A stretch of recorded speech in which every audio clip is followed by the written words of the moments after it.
For Syrians around the world, the impact of the country's civil war reaches far beyond its borders. Syrian Americans are concerned about friends and relatives still in their homeland. And as Emily Drew found, some are even risking their lives to return and help. Hashem does not want his real name to be used. He fears for his family in Damascus, where he grew up.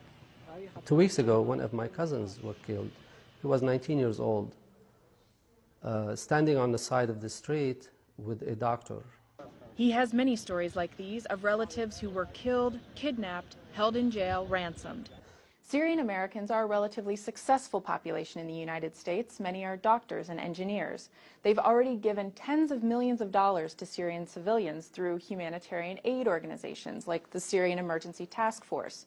But they say that's not even close to enough. We saw a country that's facing one of, like UNICEF said, one of the worst humanitarian crises in modern history.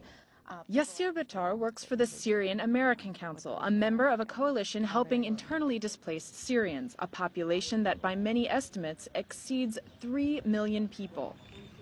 She recently went back to Syria, to northern areas no longer under the control of Syrian President Bashar al-Assad. Batar's group delivered aid to places where refugee organizations cannot or will not go.